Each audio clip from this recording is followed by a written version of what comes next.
तुमच्या बापाला पेरणीचे पैसे मोदींनीच दिले। टीकाकारांवर बोलताना भाजपचे बबनराव लोणीकर बरळले। अंगावरचे कपडे पायातले बूटही भाजपमुळेच मिळाल्याची मगरुरीची भाषा।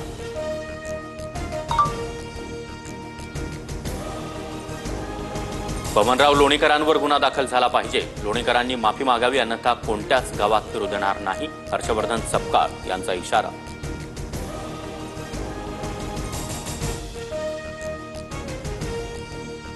उपमुख्यमंत्री अजित पवारच माळेगाव कारखान्याचे नवे चेअरमन। 21 पैकी 20 जागांवर बाजी।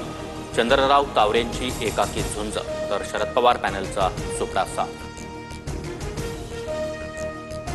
धनशक्तीचा चमत्कार म्हणजे निवडणुकीचा निकाल। माळेगाव कारखाना निवडणुकीमध्ये शेतकऱ्यांना 10,000ची पाकिटं वाटली। पुणे जिल्हा बँक उघडी ठेवून पैशांचं वाटप। रंजन तावरेंचा गंभीर आरोप। मशिदीवरील भोंग्यांचा वाद अजित पवारांच्या दरबारी। किरीट सोमय्यांनी मशिदीत जायला नको। कायदा सुव्यवस्थेचा प्रश्न निर्माण झाल्यास सोमय्या जबाबदार। बैठकीत अजितदादांची तंबी। संग्राम जगताप यांची राष्ट्रवादीच्या नियमित बैठकीला दांडी। दादांनी बोलावून देखील संग्राम जगताप यांची बैठकीला दांडी। रायगडमधील जनतेच्या मनातील पालकमंत्री अदिती तटकरे। पालकमंत्री पदाच्या वादादरम्यान अनिकेत तटकरेंचं वक्तव्य। वेळीच एखाद्या व्यक्तीची किंमत समजून घ्या। वेळ गेल्यावर पश्चाताप करत बसणं व्यर्थ आहे। ठाकरेंच्या शिवसेनेचे आमदार भास्कर जाधव यांचं स्टेटस चर्चेत। विधानसभेच्या 76 लाख मतांचे गौडबंगाल झाल्याचा निवडणूक आयोगावर आरोप। मुंबई हायकोर्टानं प्रकाश आंबेडकरांची याचिका फेटाळली। कोर्टाचा दिवस वाया घातल्याचा ठपका।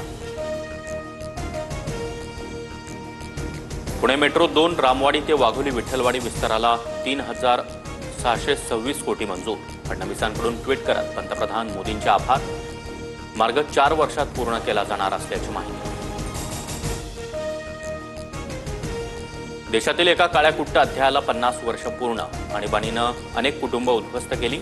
नेत्यांनी संघर्ष केला नसता तर कदाचित भारतात देखील हुकुमशाही असती।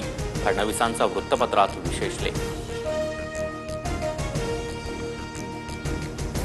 आता पुन्हा सावध राहण्याचा काळ। अघोषित आणीबाणी आलेली आहे। सरकारच्या विरोधात बातमी चालवल्या संबंधितांना फोन येतात। शरद पवारांची टीका। 2026 पासून 10वीच्या सीबीएसई बोर्डाची 2 वेळा परीक्षा होणार। फेब्रुवारी आणि मे महिन्यात परीक्षा पार पडणार। पहिला टप्पा अनिवार्य तर दुसरा टप्पा पर्यायी असणार। जास्त गुण अंतिम निकालात ग्राह्य धरले जाणार। संत ज्ञानेश्वर माऊलींची पालखी वाल्हे नगरीमध्ये विसावली। नीरा नदीमध्ये संत ज्ञानेश्वर माऊलींच्या पादुकांना विधीपूर्वक स्नान। दर्शन घेण्यासाठी भाविकांची मोठी गर्दी। राज्याच्या इतिहासामध्ये पहिल्यांदाच 10% आणि टप्प्याटप्प्यानं 5 वर्षात 26% वीज दर कमी होणार। फडणवीसांची वीज ग्राहकांसाठी आनंद वार्ता। घरगुती औद्योगिक आणि व्यावसायिक ग्राहकांना फायदा होणार। नागपुरात मुसळधार पावसामुळे हसनबाग परिसरामध्ये 1 फुटापर्यंत पाणी। नंदनवन कॉलनीत देखील घरांमध्ये पाणी शिरल्यानं नागरिकांची तारांबळ। रस्तेही जलमय। महाराष्ट्रातील प्रमुख धरणांमधून विसर्ग सुरू। नदीकाठच्या गावांना सतर्कतेचा इशारा। कोकण, मुंबई, पुणे, नाशिक, मराठवाडा, विदर्भामध्ये जोरदार सरी कोसळण्याचा अंदाज।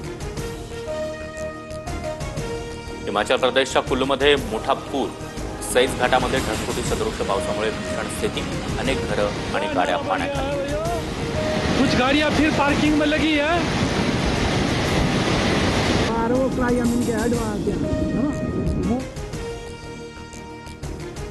इस्रायल इराण युद्ध झाल्यास अमेरिका तिथं असणार। ट्रम्प यांचा दोन्ही देशांना इशारा। तर पुढच्या आठवड्यामध्ये इराणसोबत अमेरिकेची बैठक।